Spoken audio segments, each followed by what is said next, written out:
Boa noite, pessoal.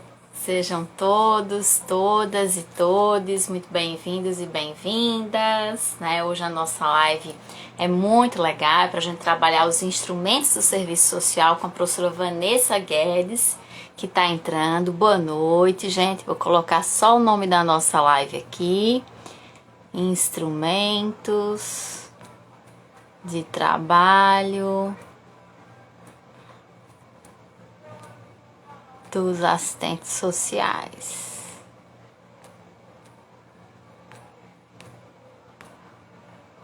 Dos assistentes sociais. Com a professora Vanessa Guedes. Vanessa Guedes. Boa noite, meu povo querido. Sejam muito bem-vindos, bem-vindas e bem-vindes. Hoje o nosso bate-papo é muito legal. É sobretudo para a galera do serviço social, que gosta tanto, né, desse tema, que tem muita curiosidade, que é a questão dos instrumentos de trabalho dos assistentes sociais. Especificamente hoje, nós vamos trabalhar aqui o relatório social, parecer social e a visita domiciliar, né? Nós elegemos esses três instrumentos para discutir com vocês. Existem muitos outros, mas esses três eu e a professora Vanessa consideramos como fundamentais. Então eu acho que vai ser um bate-papo bem proveitoso. Anotem aí, coloquem um caderninho, uma caneta para anotar as dicas dessa live, porque é praticamente uma aula gratuita aí para vocês, né? Aproveitem esse momento. A live vai ficar gravada, tá certo? Não se preocupem que ela vai ficar gravada. Quem tiver dúvidas é só rever. Vou mandar aqui o convite para a professora Vanessa. Deixa eu colocar aqui o convite. Só um instantinho. Pronto. Foi. Só aguardando a professora Vanessa entrar para a gente começar o papo. Boa noite, professora Vanessa. Seja bem-vinda. Muito obrigada, boa noite a todos, né? É um prazer estar aqui com a professora Tiana. Já agradeço o convite, né? Dessa live tão significativa, tão importante também. E com essa pessoa que eu super admiro, que é você, né? Que tem um vínculo aí para além da academia, né? Então, muito obrigada pelo convite. Vai ser um prazer estar essa noite aqui com você, conversando sobre os instrumentais. O prazer é todo nosso, professora Vanessa. Muito obrigada por ter aceitado o nosso convite. Muito obrigada mesmo. Para quem não sabe, gente, a professora Vanessa, além de ser professora do curso de Serviço Social, é minha amiga pessoal. Ela foi testemunha do meu casamento. Eu fui mademoiselle do casamento dela. Existe uma relação de amizade enorme. Mas não é só por essa relação de amizade que a gente está aqui, é pela competência que ela tem. De fato, no serviço social, eu considero a professora Vanessa uma professora, assim, acima da média, né? É uma professora muito acima da média, uma professora que, além de ter muito conhecimento, tem muita didática. Eu falo isso com muita honestidade mesmo, gente, assim, no serviço social eu encontro poucos professores tão bons quanto ela, com todo respeito aos demais. Inclusive, né, eu quero indicar que vocês sigam o Instagram dela, professora Vanessa. Não se preocupem, porque na live eu vou deixar o arroba dela salvo, tá? Quando eu salvar a live, eu vou deixar o arroba dela lá salvo, mas eu já recomendo que vocês comecem a seguir o Instagram dela. A professora Vanessa, que é mestre em serviço social pela UFPB, foi minha colega de mestrado, inclusive nos conhecemos no mestrado, né? Estreitamos essa relação de amizade para além da academia, graças ao mestrado. Professora Vanessa hoje, ela é também professora da Estratégia Concursos, especificamente o programa de residência em saúde. Já para começar, eu quero que a professora Vanessa fale um pouquinho sobre esse projeto bem legal para a galera que tem interesse em residência. Fica à vontade, professora. Ótimo, muito obrigada, professora Tiana, né? Reitero todo o carinho e consideração, né? Você é uma referência no serviço social, não só para os alunos, mas também para os professores, né? Você é uma referência para mim. Como você disse, a gente tem uma trajetória que é para além da academia, né? Mas eu aprendo todos os dias com você sobre docência, né? E isso é muito significativo. Acho que 50% ou até mais do que eu aprendi foi com você, né? Então, eu sou muito grata, né, por essa parceria pessoal e profissional, né? E por ter crescido muito e aprendido muito a partir de você, né? Você é uma referência para todos nós e que bom que a gente tem esse vínculo, né? A gente tem uma amizade muito boa, muito madura, né? Muito respeitosa e temos uma relação profissional também muito respeitosa, né? E isso é muito, muito difícil na academia, né? A gente sabe que isso é uma relação um pouco difícil. A gente saber dividir as estações e, ao mesmo tempo, conectar aquelas que são interessantes e respeitar o outro na sua condição. E isso eu encontro você, Tiana, né? E agradeço por essa parceria, por esse carinho e por essa referência. O serviço social hoje tem referências brilhantes e você é uma delas, eu não tenho dúvida. E digo que uma referência internacional, inclusive. Né? Então, muito obrigada por essa parceria, por esse convite. É um prazer estar aqui no seu Instagram, né? E com você nesse momento conversando sobre isso. Como a professora já fez todas as credenciais, eu vou diretamente ao ponto que ela me libertou aqui para falar, né? Eu estou com esse novo projeto junto à Estratégia Saúde, né? O curso Estratégias Concursos, que é uma escola de cursinho de concurso nacional.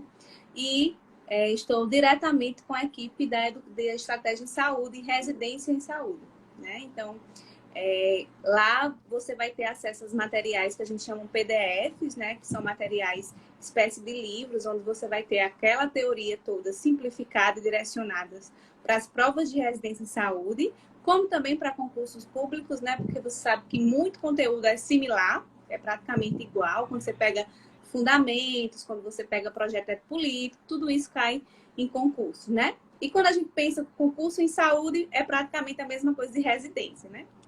E hoje as residências, elas não estão se delimitando a discutir só saúde, né? Às vezes a gente tem a noção, residência em saúde, então eu vou estudar só saúde. Não. Hoje você vê a discussão a questão de gênero, a questão de raça, muito presente nas provas de residência, né? Para residência.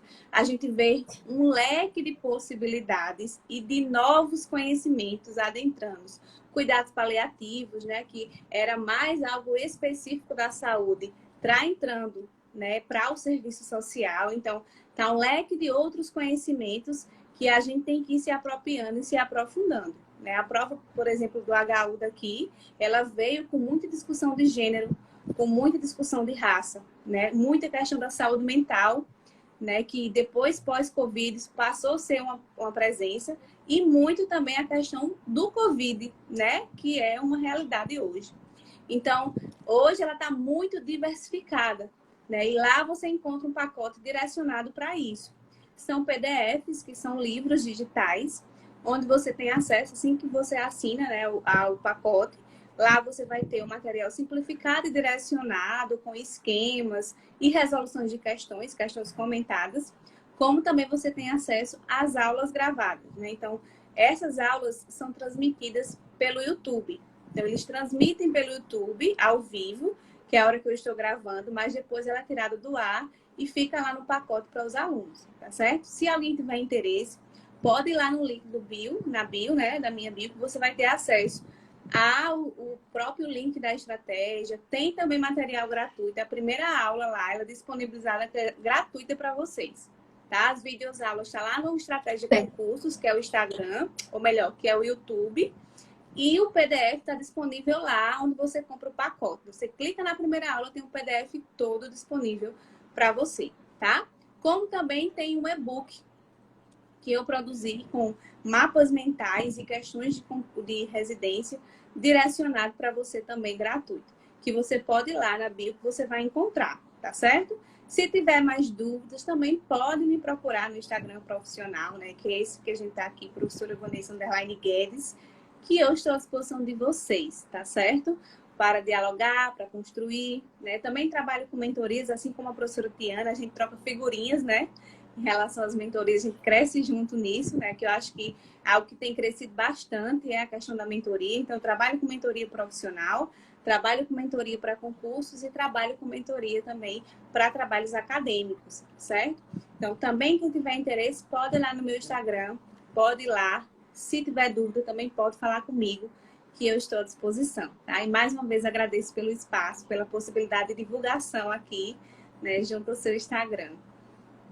Perfeito, gente. E vão lá. Sigam a professora Vanessa, cliquem na bio, que lá você vai ter acesso ao material. Tem um material gratuito para você experimentar, para você sentir. Se você gostar, você faz a aquisição. Se tiver qualquer dúvida, manda um direct para a professora Vanessa, que ela é super acessível, ela vai tirar as dúvidas, mas aproveitem, vocês que estão aí estudando para residência e para concurso também, esse material vai ser muito legal e eu realmente recomendo, porque eu sei da qualidade e da competência da professora Vanessa. Eu não indicaria aqui uma profissional que eu não tenho certeza que faria da mesma forma que eu faço. E como ela disse aqui também, ela trabalha com mentorias acadêmicas, assim como eu, então vocês têm aí mais uma frente. Ela trabalha com orientações para as pessoas que querem um mestrado, um doutorado, uma residência, mentoria profissional também, para a galera que está na ponta e tem alguma dúvida. Então, vocês também contam com esse serviço. Qualquer dúvida, é só entrar em contato com o Instagram dela e eu não tenho dúvidas que vocês não vão se arrepender, tá? Mas chega de conversa, vamos lá agora iniciar o nosso bate-papo. Professora Vanessa, hoje nós vamos falar sobre os instrumentos de trabalho dos assistentes sociais. Nós elegemos 3, né? O relatório social, parecer social e a visita domiciliar, né? Que é um assunto que os estudantes gostam muito, tem muita curiosidade. Quem está, né, estudando fica preocupado, curioso, o que é, como fazer. Quem já está, quer aprimorar. Então, a primeira pergunta seria o seguinte: qual é a definição que a gente dá, que a gente pode dar para relatório social, parecer social e visita domiciliar? Perfeito, professora. E aí, inclusive, a gente pensando no tema, né? A gente sempre dialoga, né? Sempre que a Tiana me chama, vamos pensar juntos. Isso é muito bom, porque a gente constrói.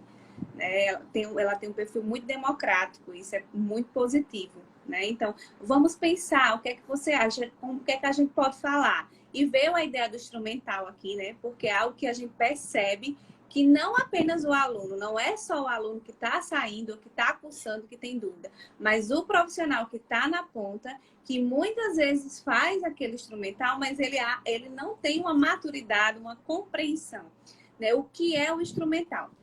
Qual é a primeira pergunta que o aluno faz? E Tiana vai concordar comigo. Como é que eu faço, professora? Né? Professora, como é que eu faço um relatório? Né? Como é que eu faço um parecer? Como se fosse uma receitinha de bolo que a gente vai lá e segue os caminhos.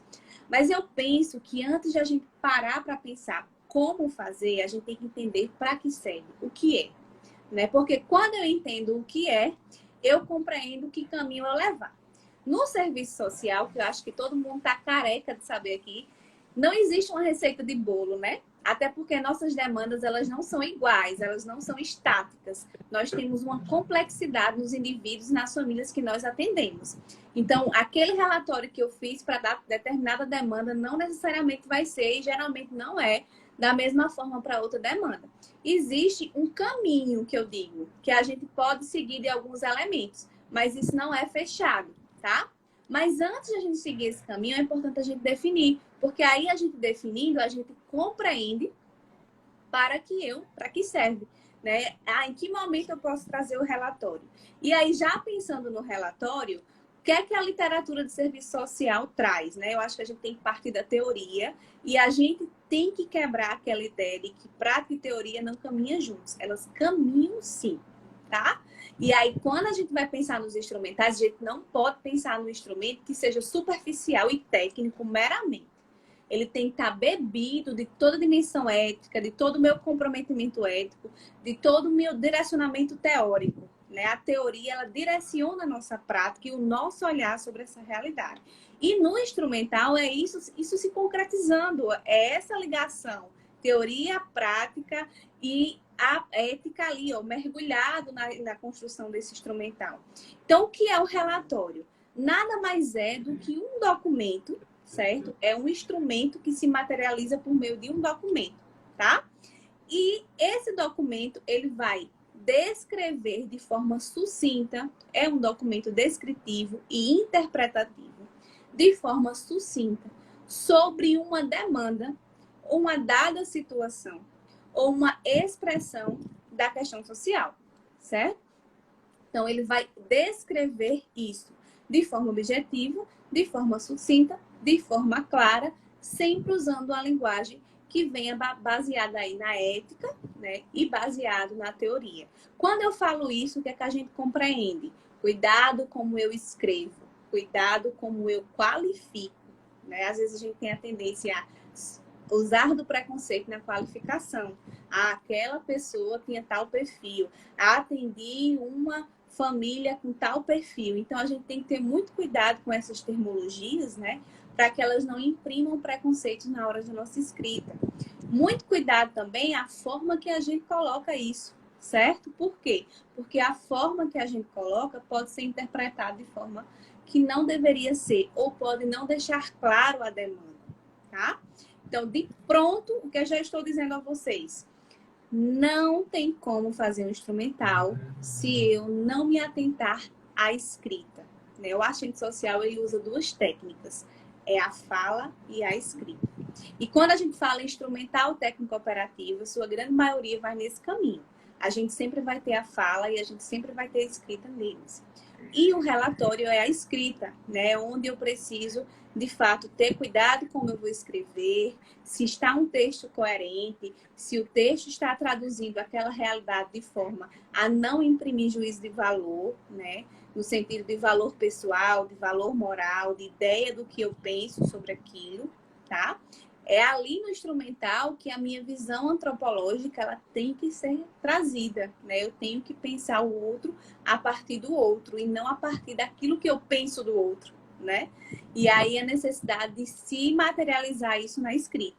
Então, é um documento sucinto e objetivo, gente, certo? Geralmente, o relatório ele vai trazer uma descrição daquela situação verificada, investigada pelo serviço social, tá? E aí, cuidado, estou usando esse termo verificar, mas não é no sentido de fiscalizatório, não, tá? De conhecimento da realidade mesmo, que a gente tem uma tendência também a ter os instrumentais como um caminho fiscalizatório. Isso a gente não pode, tá? O serviço social não trabalha com fiscalização mais desde muito tempo, né? A nossa teoria mudou e a nossa visão sobre essa realidade também. Quando eu falo verificar, é conhecer as relações, conhecer a condição social, que é diferente de renda, né? E a gente tem que ter isso muito claro. Não é porque o indivíduo tem renda que ele tem condição social, tá? Então, é conhecer a condição social, é conhecer o território que esse indivíduo vive, como ele vive, com quem ele vive, como as relações são definidas. E traduzir isso nesse documento, tá? Então, é muito importante ter tudo isso claro. O instrumental ele é mais complexo do que a gente imagina, né? Quando a gente pensa, é só um papel, um documento que eu estou descrevendo. Não é só um papel, né? É um papel, um documento que ali vai estar todo o meu olhar profissional, todo o meu direcionamento, toda a minha bagagem profissional e teórica, todo o meu comprometimento ético tem que aparecer ali, tá? Então, é um documento sucinto, onde eu vou relatar uma situação, né, que foi ali colocada na prática profissional, chegada ou via demanda ou via solicitação.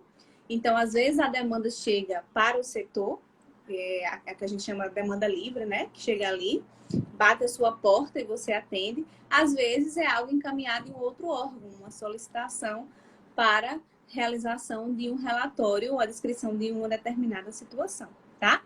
Em resumo, é um documento, né? Um instrumental que se traduz em documento, que vai interpretar e descrever uma situação ou uma expressão da questão social, certo? De forma sucinta, clara e objetiva, preservando a ética e a teoria profissional. Eu penso que relatório é isso. Daí vem o parecer e vem a visita, né? Que foram os três que a gente selecionou. O parecer social, ele já tem um outro direcionamento. Ele imprime a decisão profissional. É a opinião profissional. Quando a gente fala opinião profissional, a gente não está pensando aqui em opinião pessoal, tá? O que é que eu, Vanessa, assistente social, que recebi uma demanda, fui solicitado um parecer diante dessa situação social e da realidade social X, eu julgo profissionalmente falando se aquele parecer deve ser, a situação deve ser encaminhada para onde, tá? E aí pensando em quê? Na ética, na perspectiva da garantia dos direitos, na perspectiva da garantia dos direitos humanos, dos direitos sociais, na preservação desse indivíduo, na perspectiva de preservá-lo enquanto ser humano, respeitar a sua condição social, certo? Então, o meu parecer vai nesse direcionamento. Eu considero um dos instrumentais mais difíceis, né? Porque a gente toma uma decisão sobre a vida do outro, em alguma medida, tá? Por mais que o parecer não seja no serviço social, na sua grande maioria, o parecer, ele não é um documento que vai ser ali, vai dar o martelo final. Geralmente, ele é utilizado para subsidiar uma outra decisão, uma decisão judicial, por exemplo, né? Quando a gente trabalha nos tribunais de justiça, a gente é solicitado a emitir parecer para subsidiar a decisão de um juiz, por exemplo, de acordo com a demanda, às vezes adoção, às vezes medida socioeducativa, tá? No geral, a gente não decide com o nosso parecer, mas ele é sugestivo, tá? Lembra, por exemplo, no judiciário, que o juiz ele não sai de lá para ir na casa da criança, quando a gente pensa na adoção. Ele não sai de lá para conhecer a realidade social. Você é os olhos dele. E esses olhos dele está traduzido naquele parecer, tá? Então, é uma responsabilidade muito grande, porque se você tem uma competência profissional e você transmite isso, ele vai levar muito em consideração o que você decidiu, né? Então, você é corresponsável naquela decisão. E eu costumo dizer, nós não somos médicos no sentido de ser invasivo, de lidar com o físico, com vida e morte, né, no sentido físico, mas a gente lida com vida e morte, sim, né, no sentido social e até, inclusive, de existência também, né, de sobrevivência também. Então, o nosso parecer, ele vai nessa direção. A gente está lidando com pessoas, né? Imagine você sugerir uma criança a ir para adoção ou voltar para a família de origem, por exemplo. Você está mudando o percurso, você está contribuindo com a mudança de percurso de vida daquela criança. Que isso vai interferir no desenvolvimento social, físico, no desenvolvimento humano daquela criança, né? Então, a responsabilidade é muito grande. E uma outra questão do parecer, gente, que ele é uma decisão, mas ele é uma decisão tomada a partir da sua teoria. O que é que a gente vê muito, muito presente, né? Acredito que a professora Tiana vai concordar comigo. A maioria dos profissionais, eles vão emitir um parecer, eles só respaldam em lei. E eu costumo dizer, nós não somos operadores do direito, né? Nós não somos formados em direito para unicamente utilizar a lei. Ah, mas eu não posso usar a lei. Pode e deve, né? Ela é mais um argumento a nosso favor, dependendo, viu? Porque tem leis que realmente fecham aquela realidade, não responde a elas, tá? Por isso mesmo que a lei ela é importante, mas ela não é única e suficiente para o assistente social. E o que é que tem que vir aqui no meu parecer? O meu olhar, né? Tem que vir o meu olhar profissional, tem que vir as questões de trabalho, precarização do trabalho, tem que vir as questões estruturais de desigualdade, tem que vir a condição, por exemplo, da mulher, né? Que tem que aparecer dependendo do parecer. Tem N coisas que a gente se forma, que a gente tem um aporte, mas a gente não consegue linkar nesse momento, tá? Inclusive, no meu parecer, eu posso argumentar com dados estatísticos, eu posso trazer uma discussão de precarização do trabalho, tá? Por exemplo, vamos pensar no INSS, por exemplo, né? Você pega um idoso que passou a vida inteira como um trabalhador informal, hoje está querendo acessar o BPC.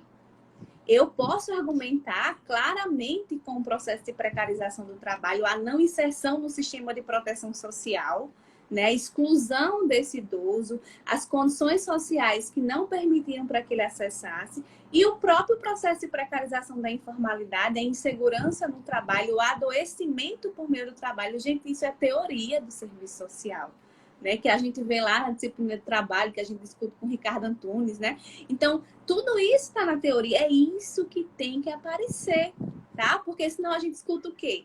Isso daqui eu também faço, né? O que o assistente social faz, qualquer pessoa faz, né? Como se fosse simplesmente olhar a lei e reproduzir ela num parecer.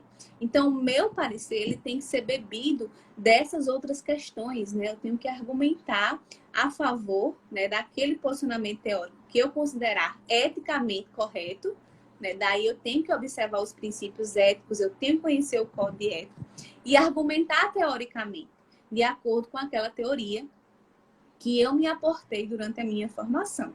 Né? Daí a gente começa a perceber que a teoria não está tão longe da prática, né? Que ela vai bebendo essa prática. E a visita domiciliar, né, que é o último aqui que a gente elencou, é um instrumento quando a gente vai conhecer essa realidade, né, social de famílias ou de indivíduos.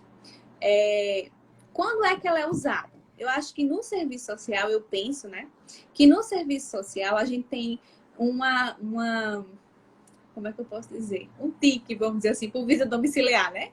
Tudo assistente social quer fazer visita domiciliar. Ah, visita domiciliar. Parece que virou um padrão. E a gente às vezes não reflete. De fato, é necessário uma visita domiciliar, né? Para que serve uma visita domiciliar, né? Então, o que é? É conhecer a realidade do indivíduo ou da família dentro do contexto dele, em loco, que a gente diz, né? Eu saí lá do meu âmbito profissional, dentro da minha instituição, das minhas quatro paredes, e ir até a realidade social desse indivíduo, vivenciar ali aquela realidade, tá?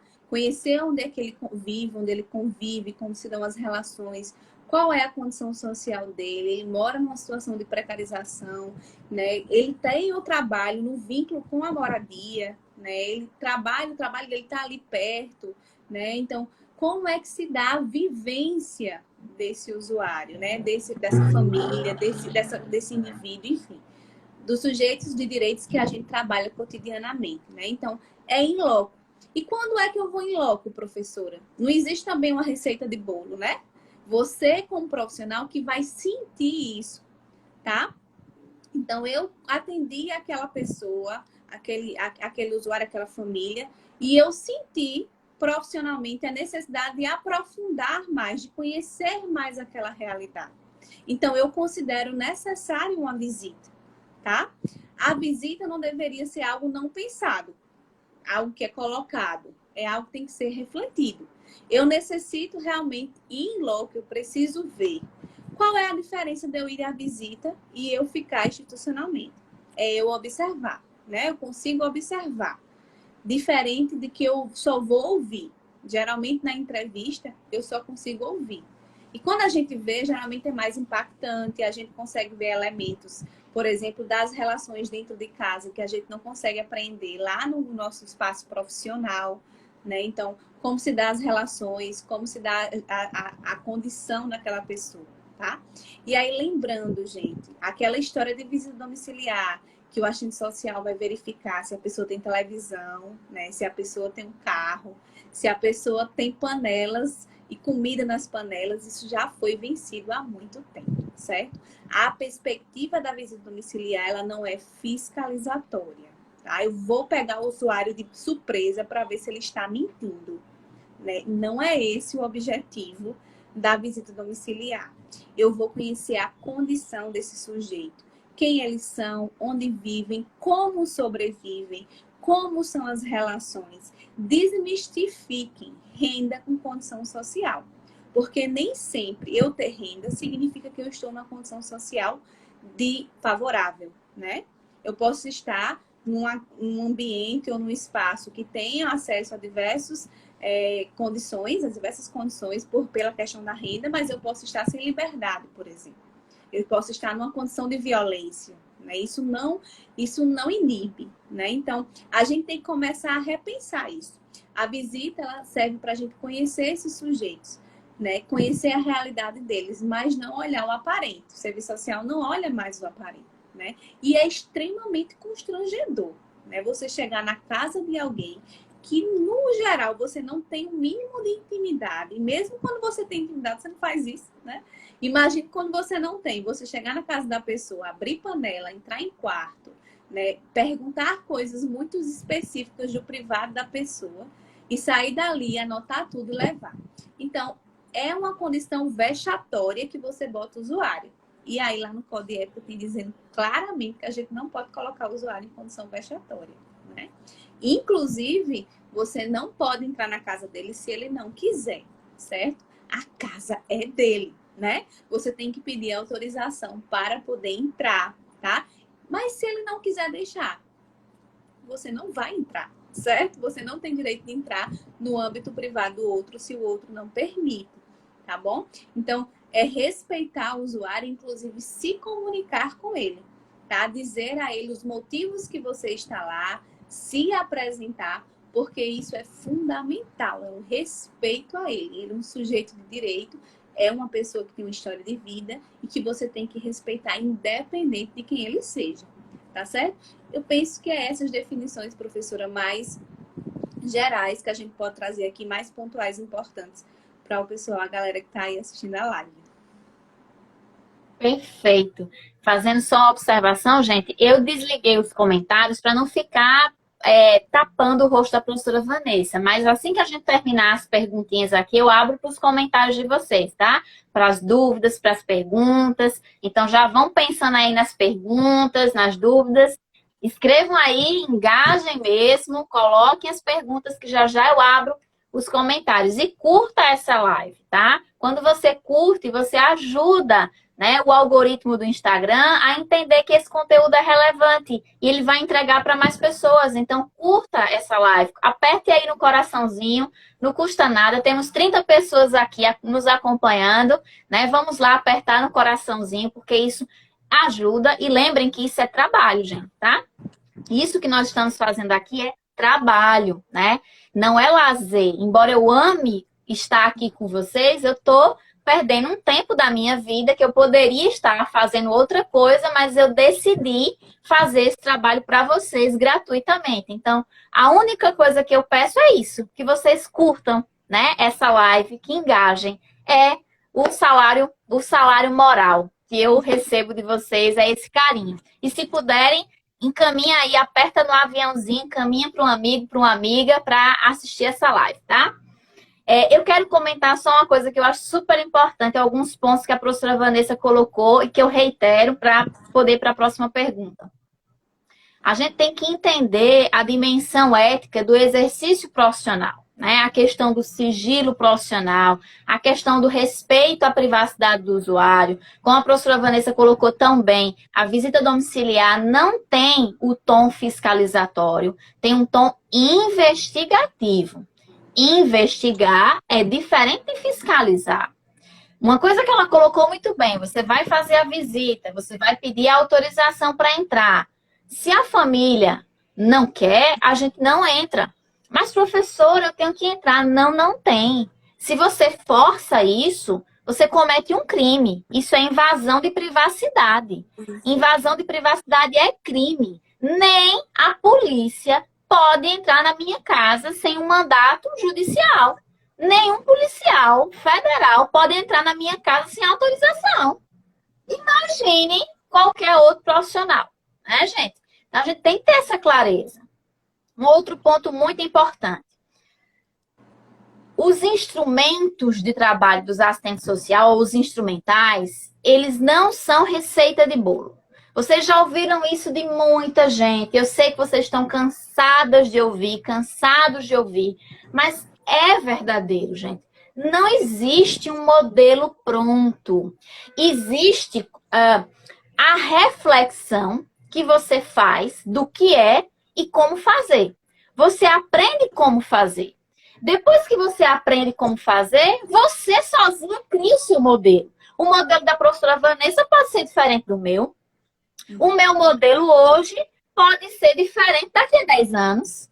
Ou eu hoje trabalho, sei lá, na saúde e aí eu vou para a educação. O instrumento vai mudar completamente. Então, não tem como ter um instrumento unificado, único, universal, que sirva para todo e qualquer contexto. É muito comum, inclusive, eu receber perguntas nos directs das pessoas que sabem que eu tenho um curso chamado Instrumentos de Trabalho dos Assistentes Sociais. Inclusive, quem quiser aprofundar esse debate, eu sugiro que vocês façam a aquisição do curso Instrumentos de Trabalho dos Assistentes Sociais, onde você vai entender a diferença do que são instrumentos, do que é instrumentalidade e dos principais instrumentos. Visita domiciliar, relatório social, parecer social, escuta qualificada, tudo você vai encontrar lá. E questões de concurso comentadas também.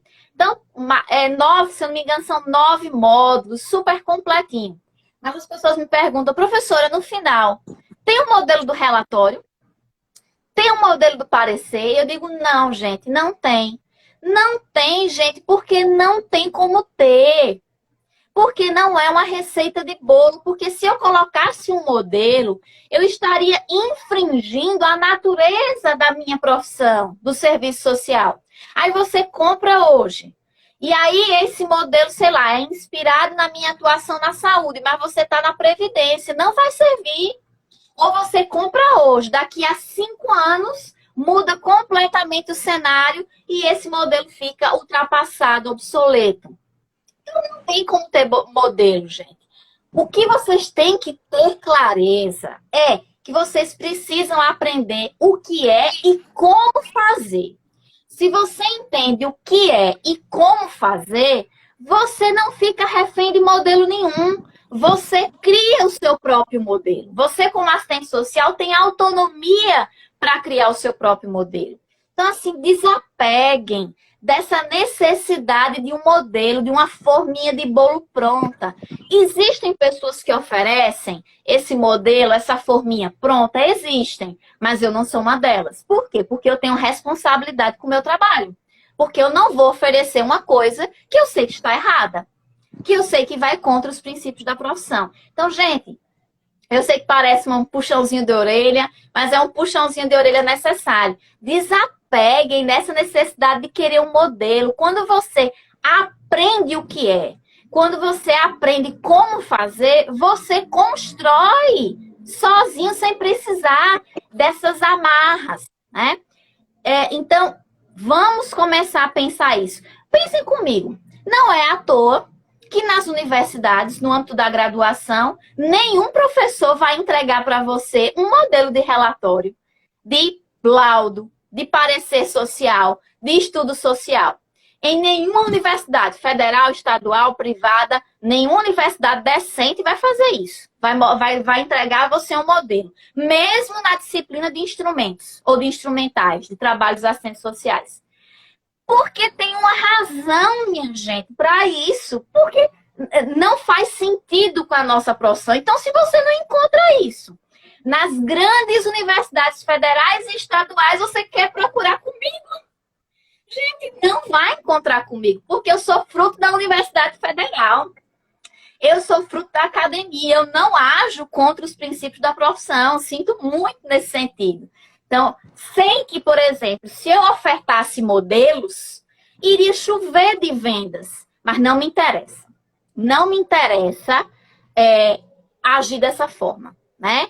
Eu prefiro vender menos, eu prefiro ter menos pessoas me acompanhando, mas fazer a coisa da forma correta, do que entregar aquilo que você quer para alimentar o seu ego e fazer uma coisa que vai contra os princípios da profissão, contra o projeto político. Então, vamos lembrar disso. Vamos parar com esse fetiche de uma necessidade de uma muleta, porque esse modelo é uma muleta que você quer. No fim das contas, você quer uma muleta. Você quer, professora, me dê um modelo aqui para eu fazer igual. Para não ter que pensar.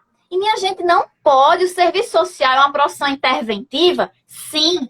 Mas é uma profissão interventiva associada a uma dimensão reflexiva. Não existe intervenção sem reflexão. Tanto isso é verdade que nós temos 3 dimensões que fundamentam o nosso fazer profissional. A dimensão teórico-metodológica, ético-política e técnico-operativa. Uma não existe sem a outra. Então, vamos refletir um pouco sobre isso, gente, né?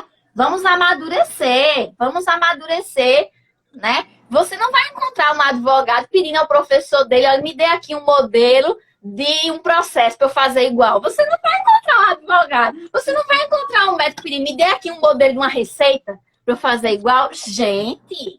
Gente, vamos amadurecer, né? Nós somos uma profissão, né? E nós precisamos do reconhecimento social. E para esse reconhecimento social vir, a gente tem que mostrar competência. E o primeiro passo de mostrar competência é não cair nessas casquinhas de banana da vida, né? Não sei se a professora Vanessa quer comentar alguma coisa a respeito. Quero complementar a sua fala, né? Eu penso que isso é muito significativo, né? Que a professora Tiana traz. A gente vê muito isso, essa questão do modelo. Eu quero um modelo pronto, né? O modelo pronto, ele não existe, né? E digo mais, nem para mim, né? Porque eu posso ter uma noção, mas às vezes aquela demanda me exige mais alguma coisa. Me exige que eu faça um relatório diferente. Entende? Porque quem traz isso é a própria demanda, é a própria realidade. É a realidade institucional, como a professora Tiana falou muito bem, eu estou na saúde, estou na previdência, eu vou ter uma demanda diferenciada. E também a demanda do próprio usuário.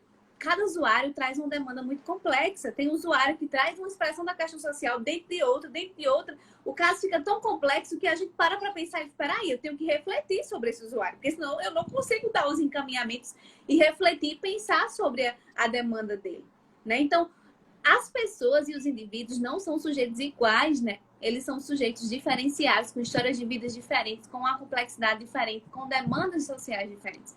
Por mais que sejam parecidos, não são iguais, né? Então, o nosso relato também não é, tá? A gente pode ter um modelo, aí é uma outra questão, posso, mas aquele modelo não vai ser puro, certo, gente? É um modelo que você precisa trazer a sua reflexão. Eu tenho os caminhos, mas eu não tenho as determinações, que é diferente, tá? E quando a gente diz assim, eu quero um modelo, é como o professor falou muito bem, é uma muleta, tá? Eu me limito, inclusive. É como se eu dissesse assim, eu não tenho capacidade, ou eu tenho pouca capacidade de produzir. Não, gente. Todo mundo tem capacidade de refletir, né? E esse processo de reflexão, ele é construtivo, tá? É tanto que quando você está lá na ponta, quando você está lá no processo, que você faz um relatório diferente, as pessoas ficam impressionadas. Nossa, o seu relatório é diferente, ele tem elementos que eu não vi antes. Você faz isso aqui, fala isso aqui muito bem, gente, era para ser via de regra, né? E aí, mais uma vez, a questão, como salta a questão teórica, né? De você entender a teoria para você ir fazer o instrumental. Porque se você não tem isso amadurecido, você vai chegar lá sem conseguir fazer. Você vai se sentir limitado, tá? E eu digo, é um processo construtivo seu enquanto profissional, que ali o tempo todo teoria e prática, certo? Nós não nascemos sabendo de tudo, né? A gente vai construindo e vai conhecendo. E a gente vai descobrindo. Eu acho que o primeiro momento é a gente reconhecer que não sabe. Por onde eu vou fazer para aprender? O que eu preciso para refletir, tá? E eu entender como a profissão se posiciona, como a professora Tiana bem falou. A gente se posiciona de forma interventiva, mas reflexiva, tá? O serviço social, ele quebra todo aquele discurso de ser uma profissão meramente operativa, né? Que as demandas chegam espontâneas e respondidas imediatas. Demandas imediatas, as respostas imediatas não é a cara do serviço social mais, né? Então, é aquela resposta reflexiva, estudada, refletida, tá? É isso que a realidade, inclusive, cobra da gente. Porque se a gente for imediatista, não responde, ou responde paliativamente, tá? Não responde, ou não dá resolução, ou não consegue mediar aquela situação, tá? Eu preciso, de fato, refletir. Então, o instrumental é um processo construtivo. Existem elementos no relatório que eu posso ter?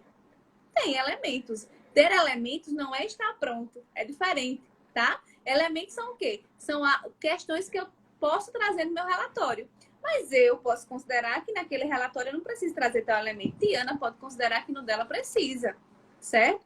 Porque a reflexão dela foi diferente da minha. Ou a minha demanda é diferente da dela, certo? Existem elementos que eu digo que são caminhos. Caminhos que a gente pode construir, né? Caminhos que a gente pode abordar, mas que eles não são fechados, eles não são determinantes, tá? Eles não são definitivos, eles são construtivos. Dependendo de onde você esteja, você pode salientar muito mais elementos, muito mais uma parte teórica no seu relatório do que em outro lugar. Por exemplo, se eu trabalho na habitação popular, na habitação social, eu vou salientar muito a questão de moradia, né? É uma questão que a política necessita para conceder acesso ao direito à moradia daqueles que não têm condições dignas de moradia. Então, eu preciso enfatizar isso. Mas não é porque eu enfatizo a moradia que eu vou me limitar a ela, né? O indivíduo não é só moradia, né? E é isso que tem que aparecer, né? É isso que a gente tem que trazer. Então, a gente tem que sair dessa caixinha quadrada, do pronto, do determinado, e a caixinha quadrada, tanto no... eu quero um modelo, mas também eu estou ali, eu estou na habitação, então eu só vou responder a habitação. Na lei diz isso, a habitação é assim, precarizada e acabou-se. Não. O indivíduo, ele tem a habitação, ele tem a condição social, ele tem a questão de renda, ele tem diversos outros elementos que permeiam e que refletem na habitação, tá? Então, dificilmente, gente, vai aparecer uma expressão da questão social sozinha. Dificilmente aparece uma só. Quando você começa a refletir, a puxar, aí começa a aparecer várias. Então, o seu relatório não pode ficar limitado a um modelo que alguém fez numa realidade social específica, num contexto histórico específico, numa realidade institucional específica. Certo? Você pode pegar aquele relatório para você ter uma noção, mas não para você reproduzir, que é diferente, certo? Para você ver como se constrói. E você pode trazer elementos, mas não modelos, certo? Inclusive, você é super capaz de fazer um relatório muito aprofundado, muito reflexivo, muito teórico, tá? Todos nós somos. E aqueles profissionais que passaram 4, 5 anos dentro de uma faculdade, de uma universidade, eles saem preparados para isso, né? Aquela teoria toda que muitas vezes o aluno diz, na prática a teoria é outra, não é. É agora que ela tem que aparecer, certo? E a gente tem que começar a construir a partir daí. Não é fazer um movimento contrário, né? De achar, agora eu estou na prática, só técnica. Não é. Como fazer forma rápida, bruta e tudo certo. Não é, tá? Eu preciso ter esse aprofundamento. Então, essa fala da professora Tiana é muito significativa, porque a gente sempre escuta isso. Ela escuta aí, ela recebe, né, essas mensagens no curso dela, que ela tem, né? Inclusive, aconselho vocês a fazer. Tenho certeza que é brilhante o curso, né? Porque eu já vi ela dando aula sobre instrumentais e é maravilhoso, fantástico. Ela tem a didática maravilhosa. Então, comprem o curso dela, se qualifiquem, porque eu digo direto aos alunos, vocês vão precisar disso na prática, tá? E é isso que a prática funciona. Se eu não sei fazer, eu preciso aprender, tá? E também ela diz que vem questões de concurso, né? Então, gente, é o que mais cai hoje no concurso são instrumentais. Cai muito, né? Porque você vai lidar com isso na prática, tá? Mas não se limite só a estudar para concurso, porque às vezes você sabe ali responder a questão, mas quando você vai fazer o relatório, quando você vai construir, por exemplo, você não consegue fazer. Então, é importante o curso para vocês ter essa natureza, né? Então, aconselho vocês a fazer. E ela trazer essas demandas aqui do curso dela, mas isso não acontece só no curso dela, né? Isso acontece na academia, que eu tenho certeza que ela já passou por isso na docência, né? O aluno sempre pede um modelo, sempre quer, né? Sempre quer, como é que eu faço?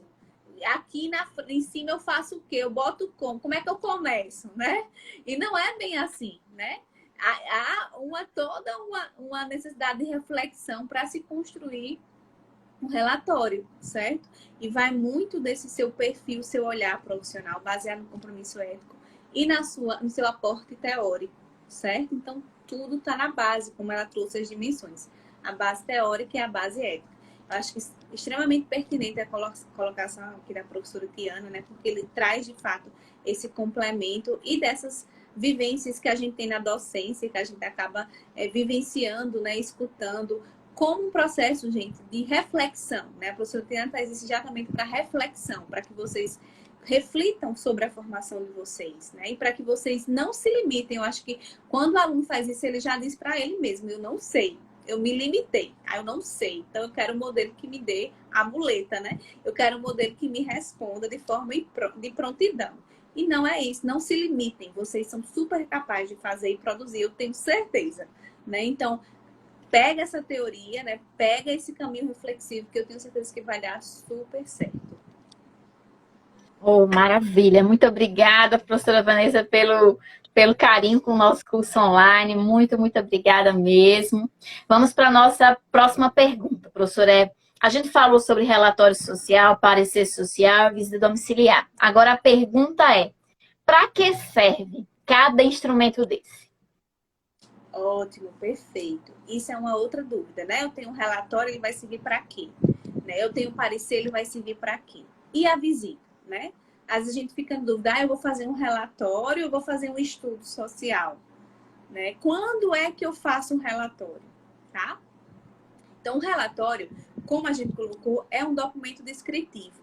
No geral, quando você precisa descrever, quando você precisa informar uma determinada situação que foi solicitada, ou às vezes, quando você precisa emitir um parecer social, você traz o relatório, certo? Então, ele tem esse caráter informativo, ele tem esse caráter descritivo. Então, sempre que você precisa descrever uma dada situação, você usa o relatório, tá?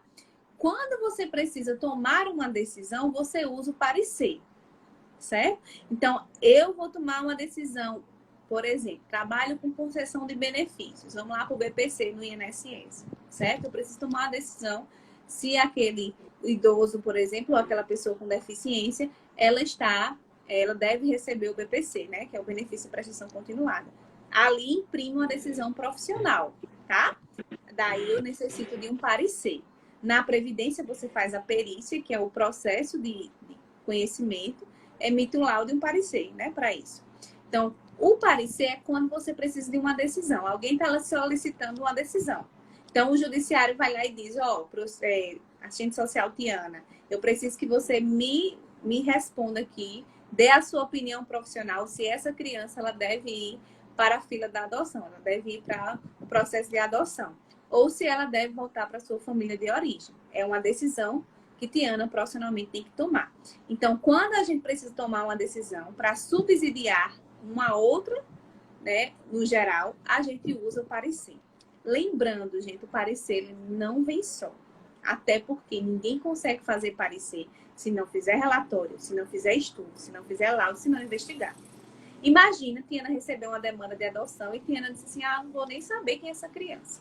Vou dar o meu parecer aqui, vou pegar o ECA e vou dar o parecer. Ela tem uma forte tendência a tomar uma decisão antiética, né? E sem respaldo teórico. Por quê? Porque ela precisa investigar antes. Ela precisa conhecer a realidade dessa criança. Ela precisa saber a história de vida, como se dão as relações.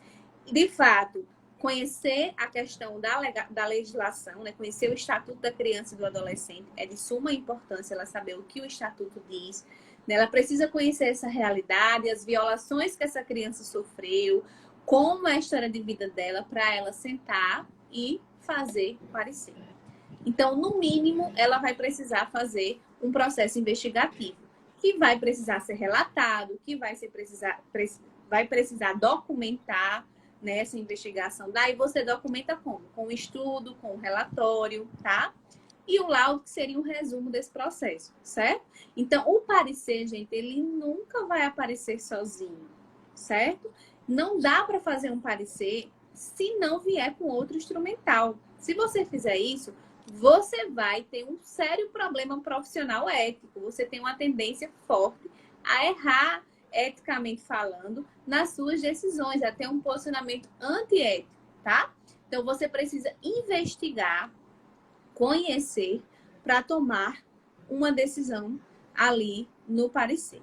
Então, eu considero um dos instrumentais mais difíceis, no sentido de que você precisa ter uma investigação mais aprofundada da realidade, e um dos instrumentais que mais lhe exige responsabilidade, porque, no geral, você vai tomar uma decisão que vai interferir na vida daquele indivíduo, daquele sujeito, daquela usuário, daquela família que você está atendendo no seu serviço, tá? Então, você muitas vezes vai mudar o curso de vida ou você vai mudar a condição social daqueles indivíduos a partir do seu parecer, tá? E se ele for negado ou se ele for favorável, pode modificar, né? Então, é um instrumento que vai, de fato, exigir de você um compromisso ético e um compromisso teórico muito maior. e a noção de responsabilidade sobre o outro maior. Então, eu considero um dos mais difíceis. Mais ainda porque ele não é longo, ele é uma resposta sucinta, mas ao mesmo tempo objetiva e fundamentada, certo? Não é porque é simples ou curto, vamos pensar assim, sucinto, né? Que ele não vai ser fundamentado, que você não tem que trazer elementos que respaldem e que justifiquem a sua decisão, tá certo? Então é muito importante ter essa clareza. E a visita domiciliar, ela sempre é usada quando você precisa investigar, certo? Eu sempre considero assim, na minha realidade. Você pode considerar diferente. Mas eu penso assim, eu necessito aprofundar o conhecimento sobre a realidade social do indivíduo que eu estou atendendo. O atendimento, a entrevista social, as informações que eu obtive desse usuário me deixaram limitadas. Eu sinto necessidade de conhecer mais, de adentrar essa realidade, então eu vou para a visita. Então, isso é muito do tato profissional, de você sentir isso profissionalmente, de você sentir falta de elementos que você só teria ali na visita, certo? Então, você, de fato, considera se é pertinente ou não. Então, sempre que for necessário um aprofundamento para conhecer essa condição social, essa realidade social dos indivíduos e das famílias, é importante você fazer uma visita, certo? Agora, para isso, você tem que considerar tudo, gente. A realidade institucional, que a gente sabe que nem todos os profissionais têm condições de fazer visita. A gente sabe que as condições também nem sempre são favoráveis. A gente sabe que nem sempre existe um carro para fazer visita. Também tem a questão da segurança, que é importante, né, vocês sempre refletirem com isso. E também é muito importante entender a visita como um processo ético, tá? Então, a orientação é sempre o profissional tomar a decisão mais ética dentro da realidade dele. A gente sabe que nem sempre a gente pode comunicar ao usuário, né? Que a gente vai na casa dele, por N fatores. Né? As demandas são muitas institucionais, muitas vezes nós não temos condições objetivas para ter essa comunicação com o usuário. Então, você tem que considerar o que é pertinente, o que é possível, certo? Eu sempre deixo ele pré-avisado. Possivelmente eu vou tal dia, tal horário, não é certeza, mas eu estou pré-avisando, né, para que ele tenha ciência. Inclusive, eu esclareço a ele quando eu não consigo comunicar dia e horário. Não consigo, porque as minhas condições institucionais não permitem. Ele tem direito disso, certo? Porque você imagine, uma pessoa que você conhece, que você convive, se chegar na sua casa surpresa, você fica meio constrangido, você foi pego de surpresa, às vezes você não está nas condições mais favoráveis para atender a pessoa. O usuário é do mesmo jeito, né? Ele se sente constrangido em algumas situações, né? Então, há momentos que a gente vai na casa do usuário, eles ficam se justificando. Ah, não olha isso, não olha a bagunça, não olha isso, não olha aquilo, né? Então, eles também se sentem constrangidos. Daí a gente tem que tratar eles nessa dimensão de respeito ético, tá certo? Então, se possível, sempre comunicar a ele, tá? Dizer que você precisa estar ou que você vai estar tal dia, tal horário. Se não possível, os dias que você vai, tá? E quebrar um pouco dessa história, né? Que tem muito na visita de pegar na mentira, certo? Então, é muito complicado, né? A gente levar uma profissão e uma prática com esse objetivo, certo? A nossa visão vai para além do pegar na mentira o usuário, tá? A visita não serve para isso. Então, quando é que eu uso a visita? Quando eu preciso investigar mais aquela realidade social, quando eu consigo ver os pontos pertinentes para a minha análise social, as relações sociais, a condição social, a condição do território, como eles vivem, onde vivem, com que trabalham, como sobrevivem. Isso tudo é importante para mim. E a visita me dá essa dimensão, certo? Então, é importante você considerar sempre isso. Você sempre se pergunte isso. Eu necessito de mais elementos, eu preciso conhecer mais profundamente a realidade do usuário, eu preciso realmente trazer mais elementos, está me faltando conhecer mais para que eu possa tomar uma decisão, para que eu possa trazer um relato mais real, próximo da condição dele. Então, você considerando que é importante, eu aconselho você a fazer, tá certo? Mas, gente, vamos quebrar a cultura da visita como regra. A visita precisa ser refletida também, como tudo na profissão. certo?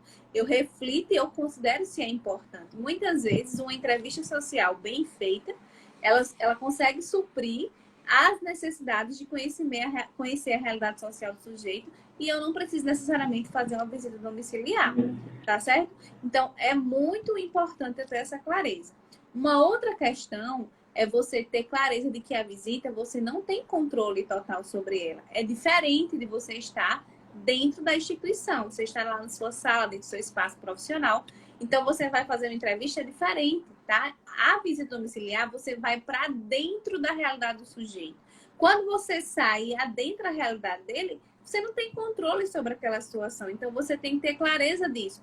Pode ser que na hora que você for fazer a visita, você não consiga fazer a visita, né? Por N fatores. Pode acontecer várias coisas naquele momento que não lhe permita, tá? E aí você tem que ter clareza desse processo. Você está dentro do ambiente pessoal, privado do indivíduo, tá? Então você tem que ter muito cuidado como você vai lidar, né? Saber que você não está no seu espaço profissional. Isso vai te permitir ter um olhar sobre a realidade, porque você está vendo, você está observando. Então você usa muita técnica da observação, observação profissional, né? Observação crítica, sistemática.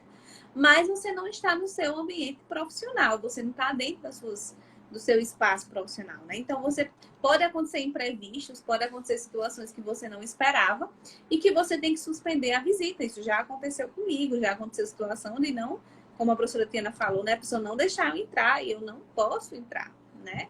Então, eu tenho que respeitar, né, o usuário. Eu já fiz visita na calçada, por exemplo, e nem por isso punir. Às vezes a gente quer punir, né, o usuário porque ele não me deixou entrar. Eu não posso fazer isso, isso é antiético, tá? Ao contrário, eu tenho que perguntar por que ele não me deixou entrar. Quais são os motivos que fizeram ele ficar constrangido, né? Sempre procurando as raízes da questão, né? Então, ele não deixou talvez por vergonha, talvez por alguma condição social, por alguma violência que ele vai sofrer, uma retaliação se ele me deixar entrar. Então, tem tantas questões que podem circular aí, inclusive mostrando a condição desse usuário, que eu não posso limitar isso a uma punição, né? A ter raiva do usuário por conta disso. Ele tem total direito de não querer deixar eu entrar e tudo bem por isso, né? Eu tenho que respeitar. Então, a visita, ela é um pouco diferente. A gente tem que ter uma maturidade profissional maior quando a gente trabalha em visita, porque a visita não se limita ao meu controle, tá? Eu tenho pouco controle sobre a visita. O dono da casa, o responsável pela casa, pelo domicílio, ele tem muito mais controle lá do que eu, tá? E a visita é uma entrevista dentro do espaço de vivência da pessoa. Quando eu vou para lá, eu não vou lá tomar um café, né? Com a família e tudo mais. Posso até tomar se eles oferecerem, né? Mas eu vou para lá com todo um roteiro de entrevista, com o objetivo de entrevista, para saber o que é que eu vou conversar, o que eu vou mediar, o que é que eu vou perguntar, né? Eu preciso anotar isso e tudo mais, tá? Então, é muito importante você se preparar para a visita também, no sentido de realizar a entrevista. É uma entrevista feita no âmbito de vivência e de vida da pessoa. Diferente daquela entrevista institucional que você faz. Você precisa ter um roteiro, você precisa ter um caminhar, você tem que fazer as perguntas, certo? Você tem que saber o que é que você está fazendo ali, inclusive você tem que explicar para o usuário isso, tá? Então, é muito, muito importante, gente, a gente ter essas clarezas no processo, certo? Para que a gente consiga trabalhar com ética e com teoria o tempo inteiro, tá? E a visita, eu considero, em alguma medida, ela bem delicada por essas questões, né? Porque você está adentrando no âmbito privado da pessoa. Inclusive, como a professora falou muito bem, o sigilo, né? O sigilo aqui, gente, tem que aparecer muito, né? Porque você adentra, você às vezes vê questões muito particulares da família. Você não pode estar compartilhando isso com terceiros, com outros, né? Os documentos que você produz a partir da visita e o próprio relatório e o parecer são documentos sigilosos, eles não podem estar expostos a qualquer pessoa, a qualquer momento, tá? É um documento seu, deve ter sigilo, deve ser guardado em sigilo. O nosso código de ética, ele só permite a quebra do sigilo quando coloca em risco o usuário e terceiros, tá? Ou a coletividade. Então, quando não coloca em risco o usuário, terceiros e a coletividade, você não pode quebrar o sigilo. Tá lá, se eu não me engano, no artigo 18, tá? Do Código de Ética. Então, leiam sobre o sigilo, porque ele permeia toda a parte do instrumental. Você tem que ter cuidado onde você guarda, como você guarda, o que você escreve e as informações que você recebe, tá? Onde eu trabalho, eu sempre deixo isso muito claro para as famílias. Olhe, todas as informações que você me passa, apenas eu tenho. Após a minha análise, tudo isso é arquivado num artigo particular. Isso não é passado para terceiros. Eu tenho o maior cuidado de guardar em armário, né? De trancar mesmo, de colocar papéis em cima para evitar que seja exposto aquilo ali, certo? Por quê? Porque você está lidando com vidas, com pessoas, né? Então, é a história de vida das pessoas que estão ali, tá? Que muitas vezes elas têm até vergonha de contar para você, né? Então, o respeito a essas histórias de vida, cuidado, às vezes você está fazendo um relatório ali na mesa, rascunhando, né? De repente chega um usuário para você atender, você deixa o relatório lá em cima. Então, é importante ter isso, é o computador ligado e a pessoa vê. Então, é importante você também ter esses cuidados, que às vezes fogem e a gente nem percebe, né? Não foi nem por, como disse, por maldade, né? Nem foi porque eu realmente quis, foi porque eu não prestei atenção. Então, essas questões que estão no nosso cotidiano, é importante que a gente tenha cuidado, tá? Guardar o material sempre que for atender um novo usuário. Então, vou atender só um momento, guardo aquele material que eu estou fazendo, arquivo, guardo um lugar reservado e atendo para que o sigilo seja preservado. Então, tem que caminhar sempre junto. Certo? Então, o relatório, quando você precisa descrever uma situação específica, uma demanda específica, uma expressão da questão social. Então, sempre que você sentir necessidade de informar, de escrever, tá? Você faz o relatório. O parecer, quando você precisa tomar uma decisão. Então, sempre que o profissional for solicitado a tomar uma decisão profissional, ele precisa emitir um parecer, tá? E a visita, quando você sentir necessidade de uma maior investigação. Como eu investigar mais? Como eu conhecer mais elementos daquela realidade social, do usuário, das famílias, como eu aprofundar esse conhecimento. Eu senti falta desses elementos. Eu preciso ir em loco, tá? É para isso que serve a visita, tá?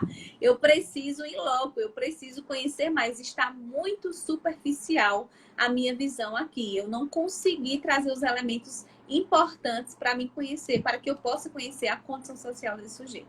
Então, sempre que você sentir necessidade de aprofundar, você vai para a visita domiciliar. É um caminho bem mais aprofundado, né? Porque você consegue visualizar, você consegue observar a realidade dos sujeitos e das famílias.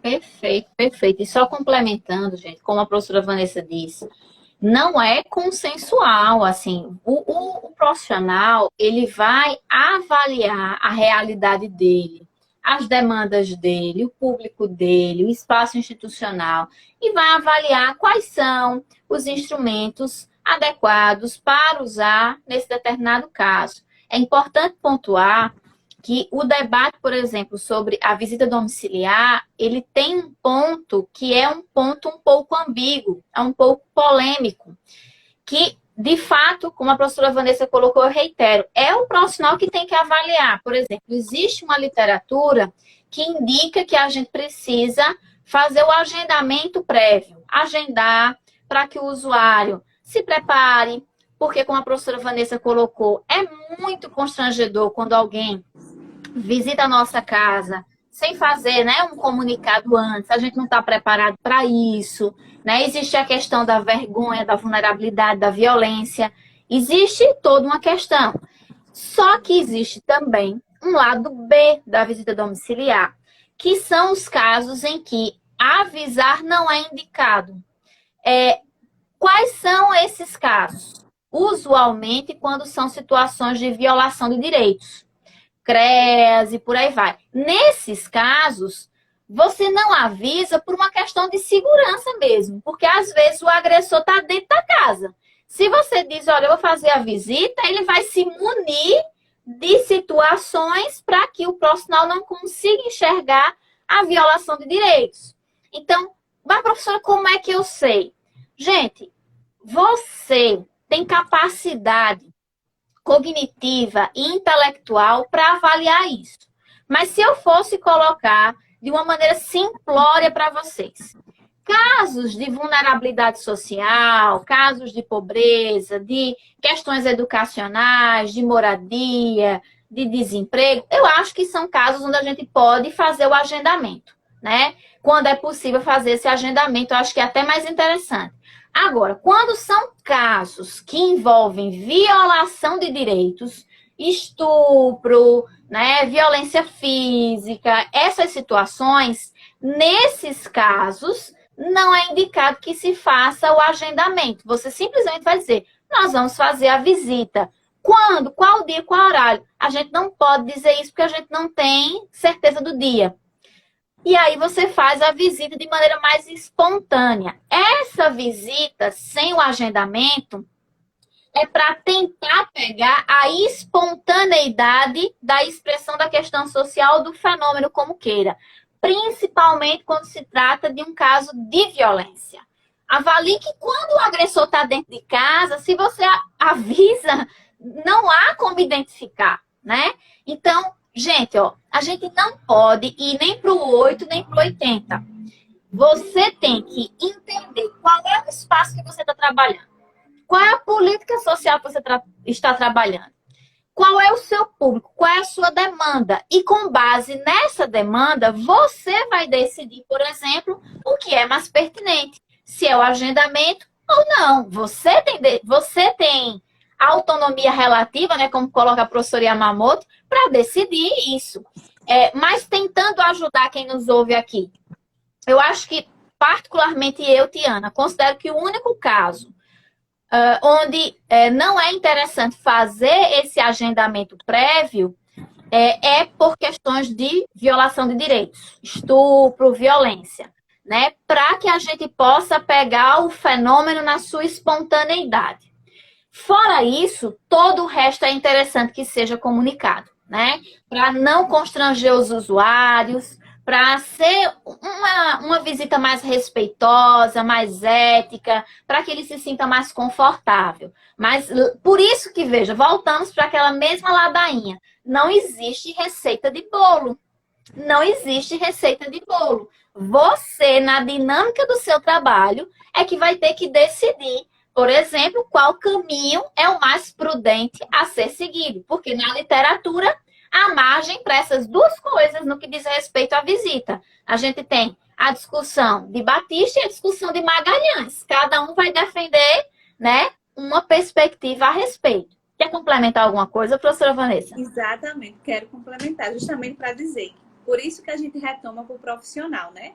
Você que tem que refletir, né, se é necessário ou não agendar, né? Se é necessário, de fato, eu agendar, eu comunicar, certo? A professora deu um norte aí, super interessante. Violência, tenta não trazer esse agendamento, né? Porque o agressor, ele geralmente vai querer camuflar, ele não vai deixar você fazer a visita, ou ele vai, de fato, tentar controlar a vítima, né? E ameaçar a vítima, caso você tenha que perguntar alguma coisa, né?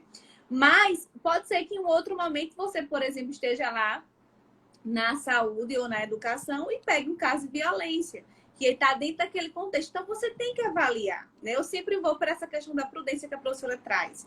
É importante você avaliar. Avaliar a sua demanda, quem é essa demanda, o que é que ela traz para você, né? Avaliar a sua realidade profissional também, porque você não vai fazer uma coisa que você não vai dar conta, tá, gente?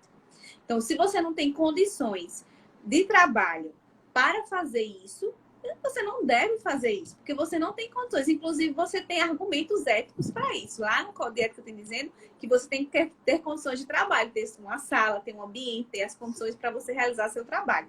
Se você não tem condições de fazer, você não tem obrigação nenhuma de resolver, de conseguir um carro para fazer uma visita. Não é obrigação sua, tá? O serviço está solicitando ou você está precisando do serviço que tem que fazer isso. Então, você tem que avaliar as suas condições objetivas. Eu tenho condições objetivas de fazer a visita domiciliar, há possibilidades, há condições de trabalho para isso, beleza, tenho, ótimo. Se eu não tenho, eu tenho outros caminhos para investigação, eu tenho outros instrumentais. Então, você tem que avaliar a sua demanda, como a professora falou, você tem que avaliar a sua realidade institucional, se você tem condições objetivas para isso, profissionalmente falando, e você tem que avaliar se você realmente precisa fazer uma visita, né? Se ela realmente é necessária, tá? Então, essa questão do agendamento gera muitas dúvidas, né, professora? Os alunos sempre perguntam isso, professora, eu agendo, não agenda, é ético ou antiético? Isso é muito relativo daquela realidade que está sendo feita. Um profissional, ele não pode ser punido, porque ele possivelmente deveria fazer a visita, mas a instituição não deu condições para ele fazer a visita, então ele não pode ser punido por isso. Ele não recebeu as condições objetivas para fazer, né? Ele tem que ter as condições para realizar o trabalho dele. Se essas condições foram solicitadas e institucionalmente não foram feitas, ele não pode ser punido por isso. Na verdade, ele é tão vítima quanto, né? Ele está sendo realmente sofrendo o processo de precarização do trabalho. Então, a gente tem que medir essas questões, né? É importante agendar, sim, mas nem sempre, tá? Então, a gente tem que ter sempre isso. E lembrando sempre que mesmo nos espaços de forma geral, a maioria dos profissionais não conseguem agendar, porque as demandas são muito grandes, né? Se você vai para uma realidade de prefeitura, por exemplo, você tem, às vezes, um carro rodando vários serviços. Eu acho que a professora Tiana já sabe bem essa realidade, porque já vivenciou isso como profissional. O carro roda vários serviços, ele não tem um dia fixo para fazer visita no seu setor, nem você mesma sabe o dia que você vai. Então, você não tem como passar isso para o usuário, né? Você não tem como dizer para ele. Você pode explicar a ele a sua realidade para deixar claro que você não tem como dizer a ele o dia, né? Eu falo isso porque eu já vivenciei isso, né? Eu não tinha carro fixo, eu não tinha dia fixo. Às vezes vinha naquele dia, mas às vezes não vinha, tá? Às vezes tinha um acúmulo muito grande de visita, eu não conseguia fazer todas naquele dia, então não tinha como realmente comprovar a pessoa que eu iria naquele dia. Então, gente, isso traz assim na sua realidade institucional. A grande maioria dos profissionais passam por isso. Eles não têm condições objetivas de comunicar ao usuário a visita, tá? Então, eu acho que o mínimo que a gente pode fazer é a questão do equilíbrio. Avalia, dentro da situação que seja pertinente. Eu talvez ou possivelmente vou tal dia, né? Mas isso não é certeza. Então, estou deixando aqui você, a senhora, o senhor, enfim, ciente do processo, tá? Porque é importante essa comunicação, mas também não é determinante. Então, você é um profissional reflexivo, você conhece suas demandas, você sabe da sua realidade institucional, você convive com as demandas que estão sendo feitas, por isso refletir é importante diante delas, certo? E você tem autonomia de tomar a decisão, é como a Tiana falou, né? A gente tem autonomia relativa, ela falou perfeitamente, né? Trouxe a Yamamoto aqui, porque essa decisão, tudo que diz respeito à nossa prática, à nossa atuação, nós que tomamos a decisão, gente. Institucionalmente, a instituição não pode, por exemplo, me obrigar a dar um parecer positivo. De jeito nenhum. Isso é uma decisão minha, tá? Como, por exemplo, acontece muito, professora. Às vezes nos espaços, e vocês que estão aqui, talvez algumas pessoas já devem ter vivenciado isso, ou conhecem alguém que vivenciou. Às vezes obriga, você tem que fazer visita. Vá fazer uma visita na casa de fulaninho. Como assim vai fazer uma visita? Quem tem que avaliar se vai fazer a visita é você. É pertinente eu fazer a visita, né? Então, às vezes está tão colocada há anos dentro daquele espaço profissional. Há muito tempo as pessoas fazem visitas e não refletem sobre isso. E isso é colocado, as pessoas entram numa cultura de visita, que eu digo, na cultura de visita domiciliar o tempo inteiro. E as outras pessoas, às vezes até de ali, coordenador, gestor, né, que está acima do serviço social na questão da hierarquia institucional, acaba entrando nessa cultura e cobrando isso da profissão, do profissional. Mas, gente, vocês têm autonomia de escolher esse instrumental, gente. Isso é restrito nosso. Se eu não considerar pertinente fazer, eu tenho autonomia para dizer que não vou fazer, tá? Obviamente, por meio do diálogo, né, e da ética e do respeito. Mas você tem autonomia, tá? Então, quem escolhe os instrumentos que você vai fazer é você mesmo, tá? Você tem autonomia para isso. Isso é muito importante, porque eu vejo várias situações. Na mentoria profissional, por exemplo, eu vejo muito esse relato. Ah, mas quer que eu faça uma visita? Sim, mas a visita é uma decisão sua, tá? É você que escolhe. Ah, mas estão pedindo para colocar o parecer positivo. Bem, eles estão pedindo, mas você, eticamente, que tem que decidir, tá? Você tem que considerar pertinente. E uma coisa que eu levo isso, eu tenho plena certeza, de olhos fechados, que a professora Tiana também leva. Nada vale vender a sua ética, né? A sua ética não adianta ser vendida por nada, gente, certo? E nem sempre, quando a gente se posiciona, a gente vai ser demitido, vai ser punido. As pessoas têm muito essa noção. Às vezes a gente é respeitado, né? Porque reconhece que a gente tem domínio e a gente tem conhecimento do que a gente está fazendo, tá? Então, quando a gente se coloca com respeito, com respaldo e com aquilo que a gente tem de aporte, né, para argumentar, a gente acaba muitas vezes recebendo respeito. Pelo menos eu, das vezes que me posicionei, recebi mais respeito do que punição, né? Nunca fui demitida porque me coloquei, né? Porque trouxe minha ética e sempre trago minha ética. E trabalho com ela, né? Se não quer trabalhar com minha ética, tudo bem, eu não a vendo, né? Porque nada compensa, né? A sua ética vendida. Então, respeite a ética de vocês, tá? Esclareçam o processo. Expliquem. Traga as leis que fundamentam vocês. Vocês têm um código de ética a favor de vocês, né? A nosso favor. Então, apresente os elementos e pontue por que é importante, né? Crie estratégias de minimizar essas questões. Inclusive, a gente trabalha, discute muito isso, né? Estratégias e táticas profissionais. A gente tem que ter essas estratégias. Como eu buscar caminhos de fazer com que minha ética seja reconhecida aqui e respeitada. E a gente, quando entra no espaço institucional, a gente lida muito com essa questão cultural, né? Às vezes os instrumentais virou cultura ali. Ah, todo mundo já fazia, eu estou fazendo também. Cheguei lá, já estava pronto, estou reproduzindo. Gente, reflita. Às vezes o profissional que passou por lá estava em outra realidade institucional, aquela instituição funcionava diferente, tinha outra demanda, tinha um outro contexto, aquele instrumental serviu para ele naquele momento, mas hoje pode não servir mais para você, certo? Às vezes você precisa aperfeiçoar, modificar. Então, isso é autonomia sua, a professora tocou de forma excelente. Você tem autonomia de escolher, tá? Escolha o instrumental que você acha pertinente para você. Não existe aqui uma determinação. Ah, você tem que fazer de modo nenhum. Você faz se você profissionalmente considerar importante. Com a visita também. Eu vejo muito essa questão cultural, tanto dos assistentes sociais quanto das instituições, né? Vou fazer visita. Ai, desculpa.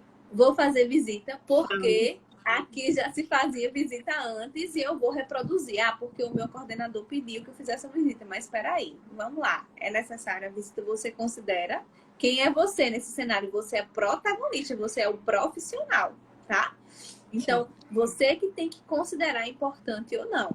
Então, são essas questões que tem que permear. A gente tem um direcionamento, gente, mas vocês têm autonomia, né, de escolha. Vocês têm autonomia de escolher se querem fazer ou não a visita, se é necessário comunicar, se tem condições de comunicar. Se não é necessário comunicar, então essas autonomias você tem que avaliar de acordo com a sua realidade, sempre pensando na sua ética, certo? Então, você tem essa autonomia, essa liberdade de escolha, tá? Isso compete à sua liberdade de escolha enquanto profissional. Então, como a gente sempre pontua e está pontuando aqui na live, não existe receita de bolo, tá? Não existe. Existem direcionamentos. Como a professora Tiana colocou, a literatura um diz uma coisa, outro diz outra, né? Então, você tem que considerar aquilo na sua realidade institucional, tá? Diante da minha realidade institucional, o que é pertinente ser feito, diante da minha demanda. Então, você tem que considerar esses elementos e tomar as decisões diante da realidade, pensando eticamente. Então, é reflexivo, é um trabalho o tempo todo reflexivo. É sempre refletindo, a partir dessa teoria e dessa ética que nós temos, tá? É muito importante vocês considerarem esse elemento, sempre trazendo a teoria para perto. Tá? O que é que a teoria diz? Para quem é que está discutindo isso aqui? O que é pertinente? O que é que meu código de ética traz? Né? Nós precisamos ler o nosso código de ética, né? Porque ele normatiza toda a nossa conduta. Lá está presente os princípios profissionais, né? Os 11 princípios profissionais das ciências sociais. Você abre, está lá os 11 princípios que orientam toda a nossa ética. Então, vocês têm que conhecer sobre isso, tá? Leiam o código de ética, se aprofundem nele, se respaldem nele, porque é ali que você vai considerar a sua postura ética, que você vai se alinhar à sua postura ética nessas situações, né? E você vai ponderar e refletir e avaliar, tá certo? Perfeito. Eu vou para a última pergunta e depois eu abro para os comentários de vocês. Já vão aí aquecendo os dedinhos. A minha última pergunta, professora Vanessa, é quais os caminhos para fazer cada instrumental? Pronto. quais são os caminhos, né? A gente tem os caminhos, como a gente falou, né? A gente não tem uma receita de bolo, mas a gente tem alguns elementos que geralmente perpassam, né? E na literatura, os teóricos apontam, a gente tem aquele livro, né? Perícias, Laudos, Parecer, né? Do Previdência e da Judiciário, que é uma publicação do Cefez. E ali a gente tem alguns apontamentos para o relatório, né? Geralmente vem o objetivo daquele relatório, quais foram os instrumentos ou as técnicas que você usou, uma discussão ali, né, um relato histórico sucinto e uma análise profissional teórica sobre aquilo, tá? Então, segue mais ou menos isso. É os elementos, gente. Tem que ter no meu relatório sempre isso, professora. Você que vai avaliar o que a gente está discutindo aqui, tá? Então, ali são caminhos, são elementos que podem aparecer dentro do seu relatório. Uma parte descritiva ali em cima, né? Objetivos, uma parte descritiva, quais foram os instrumentos e as técnicas que você usou para obter o relatório, as informações do relatório, e descrever ali, historicamente, aquele caso, aquela situação e trazer a sua análise profissional, certo? Esse é o caminho, mas eu tenho que seguir sempre ele, professora? Não, esse aqui é um caminho, tá? Que você pode considerar. Veja que eu nem estou dizendo a você o que é que tem que ter dentro. Tem que ter isso, isso. Não estou lhe dizendo isso. Estou dizendo um caminho de elementos que podem aparecer no seu relatório. Mas nem sempre vai aparecer isso aqui, tá? Você pode considerar, por exemplo, que não é pertinente você trazer os objetivos da visita. Tudo bem por isso, tá? Você pode ressaltar na sua descrição mais uma questão ou expressão da questão social do que outras, né? Isso aí é uma construção sua, é um olhar seu, tá? De acordo com aquilo que lhe foi solicitado. Mas os elementos que a gente tem são esses, que geralmente circulam, tá? E que podem aparecer no seu relatório. E você considera aí o que é pertinente trazer. Quando a gente pensa no parecer social, a gente vai pensar numa descrição mais sucinta, mas eu penso que tem que trazer aqui a sua análise, um pouco dessa sua... Por que você tomou essa decisão, né? O parecer foi favorável, foi negado. Por quê? Por que você tomou essa decisão? Baseado em quê? Né? Pensando em quê? Tá? E aí também eu não estou dizendo o que é. Eu estou dizendo que você tem que trazer. Que isso é o que você considera, tá? Tem muitas pessoas que trazem a lei, tem muitas pessoas que trazem discussões teóricas. A maioria dos pareceres que eu vejo é a lei crua, tá? Eu sei, gente, que na realidade institucional é difícil mesmo, né? Porque a gente tem muitas vezes demandas muito grandes, a gente tem que lidar com uma demanda exacerbada, né? É muita gente para atender, muito parecer para dar, né? Mas a orientação que a gente tem é aprofundar essa decisão. Eu tomei essa decisão não só pela lei, mas porque teoricamente tem esse elemento aqui, tem esse outro elemento aqui, tem essa discussão aqui, tá?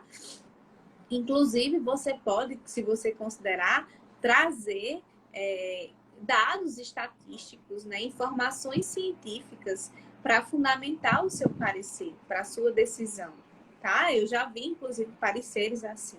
Então, você vai considerar, eu acho que é importante trazer essa justificativa. Não no sentido de, eu tenho que me justificar para o outro, não. Eu tenho que fundamentar a minha decisão, tá? O parecer ele tem que ser sucinto e fundamentado. Então, tem que trazer a sua decisão de forma fundamentada. E como é que a gente fundamenta? Na teoria, tá? O serviço social ele tem uma teoria e você tem que trazer ela, tá? A gente trabalha com legislação, a gente trabalha com lei, porque nós trabalhamos com direito, então a gente pega essa discussão, mas nós não nos limitamos a isso, tá certo? A gente tem uma formação, inclusive, ó, bem genérica, com vários elementos. A gente discute trabalho, a gente discute política social, a gente discute política, a gente discute ciência política, a gente tem uma discussão antropológica, a gente tem uma discussão, a gente discute questão social, né? Então, a gente tem uma discussão muito ampla, né? A gente discute gênero, a gente tem uma discussão muito ampla sobre todos os aspectos da realidade social. Então, a gente precisa trazer esses elementos. Agora, lembrando de forma sucinta, tá? Porque geralmente quem vai ler teu parecer não vai ter como ler o parecer de forma longa, né? Às vezes a pessoa vai tomar várias decisões judiciais naquele dia, então ela precisa ter aquilo sucinto, objetivo, claro e direcionado. Mas você tem que trazer aqui o justificar, né? Trazer os elementos que fizeram você tomar aquela decisão, tá certo? E a visita domiciliar, você tem que criar um roteiro, tem que ter uma programação, né? Você tem que se programar, tem que saber o objetivo da visita, por que que você está indo, né? Qual é a finalidade daquela visita. Fazer um roteiro de perguntas, né? Para que você possa se orientar na hora que você for fazer essa entrevista, né? Dentro da casa da pessoa. E você, de fato, anotar. Né? Então, você tem que ter um processo de planejamento de visita. Você não pode fazer a visita de todo jeito, certo? Tem que ter um motivo e tem que ter um planejamento. E esse motivo, você que vai considerar importante, certo? Pertinente, fundamental.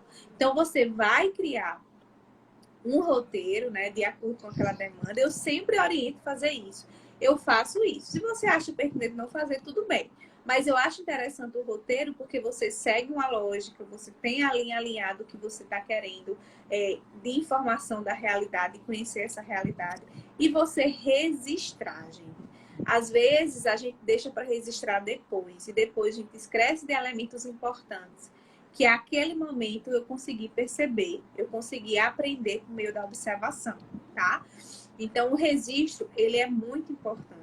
Ou você registra na hora, ou você registra posterior, né? Sair da visita ali, posteriormente eu vou registrar, para que eu traga esses elementos que estão ainda frescos na minha memória, tá? E aí, mais uma vez, a necessidade do registro e o cuidado com esse registro, tá certo? Para não trazer elementos que sob preconceito, indiferença, né? Ou que tem uma visão muito superficial, muito taxativa da realidade, muito excludente, né? Ou que coloque o usuário em situação vexatória na sua escrita, que você pode fazer isso também, né? E muito cuidado com os termos, tá certo, gente? Você conhecer os termos, né? Por exemplo, pessoa com deficiência. Tem muita gente que ainda usa pessoa portadora de deficiência, pessoa com necessidades especiais. Esses termos, eles já foram superados, né? Hoje nós temos pessoa com deficiência, que é a própria categoria, né, de pessoas com deficiência discutiu e chegou a esse alinhamento. Então, a gente tem que conhecer esses termos, certo? Como é que eu conheço, professor? Estudando, participando de evento, estudando, lendo. Não tem outro caminho. É assim que a gente sabe, né? Então, é importante esse movimento também, para que quando eu escreva corretamente, eu me refira corretamente. Se aquela categoria chegou a essa compreensão, porque ela compreende que é o melhor ser referenciada, né? E eu tenho que respeitar esse processo. Então, conhecer e geralmente essas nomenclaturas, ela tem uma tendência a mudar com o decorrer do tempo, né? Então, é importante que você se atualize nelas também, para que no seu documento, quando você registre lá, você tenha esse conhecimento de fato e que você age de acordo com a discussão teórica que está naquele momento. Então, eu penso que essas questões que tem que aparecer aqui, professora, quando a gente pensa nesses instrumentais. Perfeito, gente. Agora eu vou abrir para os comentários de vocês. Deixa eu ativar os comentários. Quero ver aqui as perguntas de vocês, as dúvidas. Coloquem aqui. Já tem aqui alguns comentários. Raquel Ferreira diz maravilhosas. Muito obrigada, Raquel. Modesto foi nosso aluno, colocou as melhores professoras. Muito obrigada, Modesto. Priscila Vicente, querida, que esteve aqui conosco, discutindo o papel dos assistentes sociais no Conselho Tutelar, dizendo duas profissionais maravilhosas. Muito obrigada. Lita Figueiredo, excelente professora, concordo, excelente. Gente, coloquem aí as dúvidas, as questões de vocês. Larissa diz, sextando com essa live top. Que coisa boa. Denilson disse, boa noite, professoras. Boa noite, Denilson. Seja bem-vindo. Rodrigues Ziziane diz, ótimas informações. Sara coloca maravilhosas. Hélia da Palminhas, um beijo. Muito legal, gente. Eu acho que cadê? Temos uma pergunta. Denilson pergunta assim, sobre o sigilo. Sobre o sigilo, sempre o cuidado nas visitas. Acho que ele quer perguntar, né? Como é essa questão do sigilo no cuidado, né, com as visitas?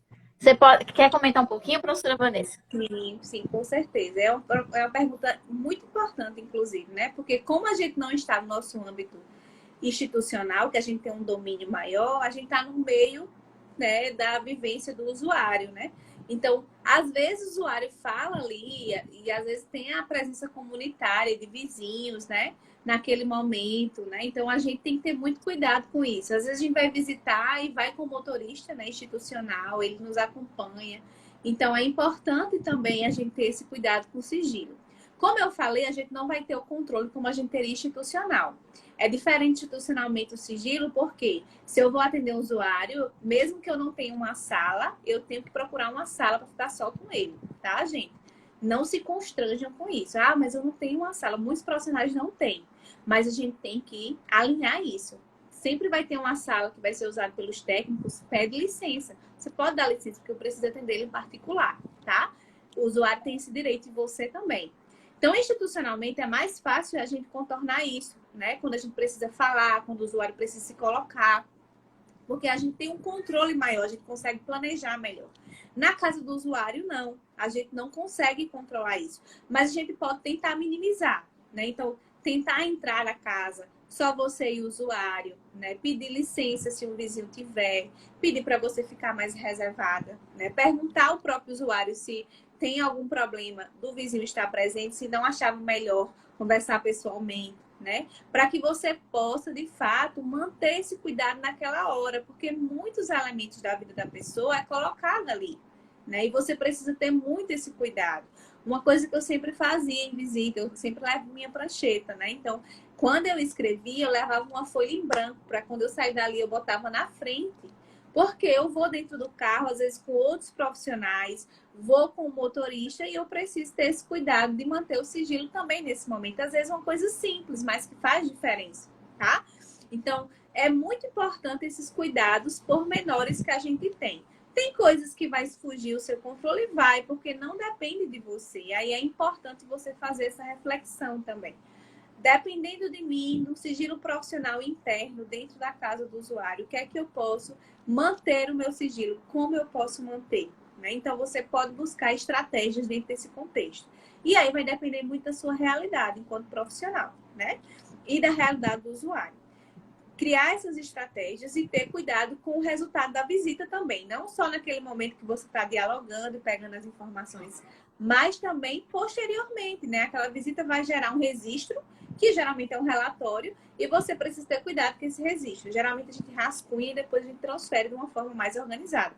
Então, tanto no rascunho, quanto posteriormente, quando você organizar, você tem que ter cuidado com essas informações. Tá certo? Onde você vai guardar, como você vai circular com ela, como a visita. Geralmente o profissional não sai para fazer uma visita, ele sai para fazer várias. Então você tem que ter muito cuidado com essas folhinhas que você vai anotando para você não expor numa casa de um em relação ao outro, né? Guardar, né?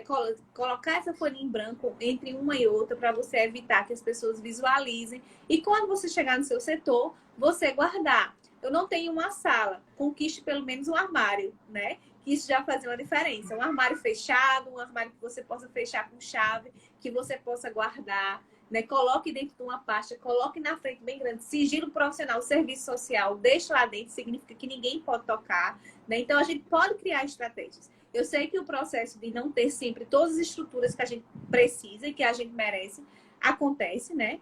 Acontece em todos os espaços, o processo de precarização, mas a gente tem que ser um profissional que seja preparado para lidar com isso também. Né? Quais estratégias que eu posso criar? E como eu posso lutar? Né? O serviço social onde vai é luta, então a gente não pode simplesmente se contentar. Não tem uma sala, tudo bem. Não, eu tenho uma sala, como é que eu vou conquistar uma sala? Né? Como é que eu vou conquistar pelo menos um armário para que eu possa botar os meus materiais e que ele seja um momento sigiloso, tá? Então, de fato esse processo de construção, né, e de alinhamento com o nosso sigilo. Então, é muito importante, muito interessante a pergunta do nosso colega que está aí na live, já agradeço a participação dele e de todo mundo, né, para que a gente tenha esses cuidados na hora da visita, tá certo? Não sei se a professora tem que fazer. Perfeito. Professora Vanessa, tem duas perguntas que a gente já respondeu, mas eu acho que as pessoas entraram agora, não viram. Se você puder dar só um resumozinho, tá? Eu vou ler as duas, porque a gente já respondeu. Uma é assim, a primeira pergunta diz assim, Professora, posso fazer a visita sem marcar com a família antes? Essa é a primeira. E a segunda é essa daqui. Quando o usuário não permite que a visita seja feita, qual o procedimento que devemos tomar caso o usuário negue a visita? A gente já falou sobre isso, já respondeu, mas para o pessoal que chegou agora e não ouviu. Pronto, acho que tá ótimo porque a gente finaliza aqui já com essas duas perguntas, né? E já traz um alinhamento com aquilo que a gente já estava falando, né? A questão de, eu vou comunicar ou não, a gente colocou aqui bem na live, isso é uma decisão profissional, né? Tem a literatura que diz que é para comunicar e tem a literatura que diz que isso fica a mercê do próprio profissional decidir, querer ou não fazer isso, não é pertinente, enfim. A professora Tiana até trouxe algumas orientações muito interessantes de, se você considerar, por exemplo, visitas de violação, é interessante você não comunicar, né? Porque o violador pode se aproveitar, porque ele está ali com aquela visita programada para controlar a visita, para controlar a vítima. Então, você pode não conseguir trazer os elementos para você, de fato, conhecer aquela realidade social. Quando as visitas forem de outras naturezas, você também pode, se possível, agendar.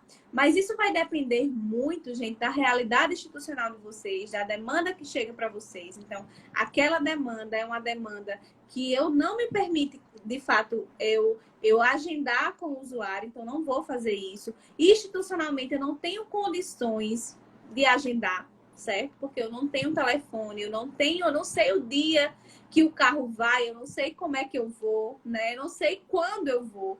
Então, você tem que avaliar as demandas que vocês têm, né? Se essa demanda, de fato, necessita agendamento ou não. A realidade institucional de vocês, né? Institucionalmente, eu tenho condições, tá? De fazer esse movimento, de agendar com todo mundo, de ter um horário fixo, porque geralmente o profissional não tem essas condições objetivas, ele não tem essa estrutura para fazer isso. Então, a orientação que você tem é deixar ele ciente do processo, né? Torne o usuário ciente, eu não tenho condições de fato de agendar, porque eu não tenho uma realidade institucional que me permite fazer isso. Então, é deixar claro para o usuário, certo? Para que ele possa, de fato, ter a compreensão de como é a sua dinâmica. Então, você tem que avaliar a demanda, tem que avaliar a sua realidade institucional e tem que avaliar seu compromisso ético, tá certo? Então, eu acho que esses 3 pontos que a gente colocou aqui. Não existe algo pronto. Se eu não comunicar, eu vou estar sendo antiética. Ou se eu comunicar, eu estou sendo antiética. Depende muito da sua realidade, certo? O profissional ele não pode ser cobrado institucionalmente por algo que ele não teve condições de fazer, certo? Então, você vai considerar isso dentro da sua própria realidade institucional, avaliando a demanda, as condições objetivas, né, e a sua própria ética. E a outra pergunta foi sobre o quê? Pode me lembrar, professora? Acabei me empolgando e esqueci da outra pergunta. Quando a família se nega a receber Sim, o assistente social. Perfeito, a gente também tocou nesse assunto, né? Se a família se nega, a gente não pode, de jeito nenhum, forçar, certo? O nosso papel é esclarecer o motivo que estamos lá, nos apresentar. Eu sou a profissional X, trabalho em tal setor, vim com tal objetivo. Vim realizar a visita domiciliar na casa do senhor e da senhora. Você permite que eu entre? Se a pessoa não permitir, gente, você não pode entrar, certo? É um ambiente privado, até a professora salientou, né? Nem a polícia pode entrar se não for permitido para isso, né? Então, ninguém pode entrar no seu âmbito privado. Você tem que respeitar a decisão do usuário, tá certo? Então, você tem que respeitar. Se ele não quiser, você não faz. Se ele não quiser responder, ele tem todo o direito de não responder. Como é que eu justifico? Você vai justificar que o usuário não lhe respondeu, que ele não lhe recebeu, tá? E o movimento, gente, é sempre pensar por que ele não lhe recebeu, certo? Pode ter N razões que faz com que esse usuário não lhe receba. Vergonha da condição de vulnerabilidade, uma situação de violação interna, né? Vergonha da própria condição dele, né? Enfim, aí em situações, medo, né? Medo de ser punido, medo de ser retalhado, medo de, enfim, de perder um benefício. Aí em situações que podem acontecer e que a gente tem que fazer esse movimento de reflexão, certo? Mas sempre lembrando, eticamente e judicialmente, a gente não pode entrar na casa de ninguém sem permissão, tá certo? A gente tem que respeitar esclarecer. Tentar manter um vínculo de confiança no sentido da gente se apresentar, explicar com o usuário, mas sempre respeitar a decisão dele, tá? E sempre trazer isso no nosso instrumental de registro, seja o relatório, seja o estudo social, e justificar que o usuário não permitiu e que não quis fazer a visita, ok? Perfeito. Com isso, nós finalizamos. Muita gente aqui dizendo excelente, professora, muito obrigada. Nós passaríamos aqui à noite, eu sei que teria muitas questões, mas já deu nosso horário, né? Mais de uma hora. Eu espero que a live tenha sido construtiva para vocês, que tenha auxiliado de fato. Eu considero essa live uma verdadeira aula de graça para vocês. Eu sugiro que quem está aqui, que pegou do meio para o fim, reassista essa live, pega um caderninho, caneta e vá anotando e vá assistindo, porque vocês têm um conteúdo aqui precioso, gratuito para vocês. Né? Eu quero muito agradecer a professora Vanessa. Muito obrigada, professora Vanessa, por ter disponibilizado um tempinho aí da sua noite de sexta-feira para socializar os seus conhecimentos, informações e vivências enquanto assistente social também. Muito, muito obrigada. Foi um prazer. As portas aqui do Instagram e do YouTube estão abertas sempre para você. Muito, muito obrigada. Eu que agradeço, né? Agradeço o convite. Foi um prazer, foi maravilhosa a nossa noite, né? Acho que realmente foi uma verdadeira aula, né? Que vocês receberam gratuitamente, tá? Considero que todo mundo assista, reassista, porque tem elementos que vai passando e a gente não pega, né? E agradeço demais a professora Tiana pela parceria, pela oportunidade, pelas portas, né? E reitero todo o meu carinho e admiração e desejo que a gente tenha mais momentos como esse, né? No meu Instagram, no seu, para a gente estar podendo socializar informações aí para os alunos e para os profissionais. Muito obrigada e boa noite a todo mundo. Muito obrigada pelo carinho de todo mundo. Com toda certeza. Obrigada também a vocês que nos acompanharam. Muito obrigada, né, pelo carinho, pelo respeito, pelas interações, pelo engajamento. Vocês são incríveis. Muito, muito obrigada. Eu vou deixar essa live salva e vou marcar a professora Vanessa. Sigam lá, @professora Vanessa Guedes. Vai estar aqui na descrição para que vocês possam acompanhar o trabalho dela também. Um beijo enorme, boa noite. E lembrem que domingo nós temos uma outra live imperdível. Domingo, 8 horas da noite, a gente vai ter uma live discutindo serviço social e saúde mental. Não percam. Esse ainda é um tema pouco explorado no serviço social e a gente vai estar explorando um tema novo, inovador, com uma profissional que trabalha, que estuda, que pesquisa na área, que é a Elizabeth, né, que é administradora do Oficina Saúde Mental, vai estar com a gente aqui. Então, domingo, 8 horas da noite, eu espero vocês aqui para discutir serviço social e saúde mental, tá bom? Beijo, tchau, tchau. Beijo, tchau, tchau.